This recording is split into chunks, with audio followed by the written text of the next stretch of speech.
पुण्यातील पश्चिम भागामध्ये अवकाळी पाऊस झालेला आहे। सकाळपासून ढगाळ वातावरण होतं आणि त्यानंतर गारांचा पाऊस कोसळला। पुण्यातील बाणेर, औंध, बालेवाडी, म्हाळुंगे या भागात पाऊस कोसळतोय। पुण्यासह राज्यातील अनेक जिल्ह्यांमध्ये अवकाळी पावसाची शक्यता वर्तवण्यात आलेली आहे आणि त्या अंदाजानुसार पावसाला आता जोरदार सुरुवात झाल्याची दिसते। गारांचा पाऊस पुण्यामध्ये पडलाय।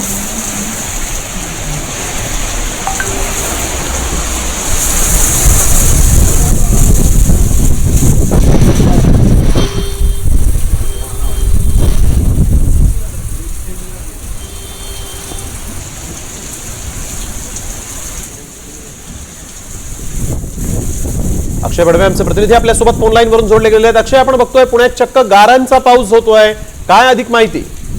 निश्चित आपण बघू शकतोय की पुण्यातल्या पश्चिम भागात गारांचा पाऊस पडताना दिसतोय। पश्चिम भागात आपण जर पाहिलं तर औंध, बाणेर, म्हाळुंगे, बालेवाडी असे उच्चभ्रू भाग आहेत आणि ज्या ठिकाणी दुपारपासूनच ढगाळ वातावरण होतं आणि या ढगाळ वातावरणानंतर पाऊस जो आहे तो आता पडायला सुरुवात झालेली आहे। म्हाळुंगे, बाणेर या परिसरात आपण जर पाहिलं तर मुसळधार पावसाळा हजेरी आहे।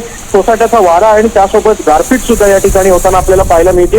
काही दिवसांपूर्वी पुणे वेधशाळेने पुण्यासह दक्षिण महाराष्ट्रातल्या अनेक जिल्ह्यांमध्ये अवकाळी पावसाची अपेक्षा जी आहे ती शक्यता जी आहे ती वर्तवली होती आणि हा अंदाज जो आहे तो पुणे वेधशाळेचा अचूक ठरलाय। त्यामुळे 30 मार्च नंतर पुढचे 2 ते 3 दिवस दक्षिण महाराष्ट्र असेल, पुणे असेल, या ठिकाणी आपण जर पाहिलं तर अवकाळी पाऊस आहे।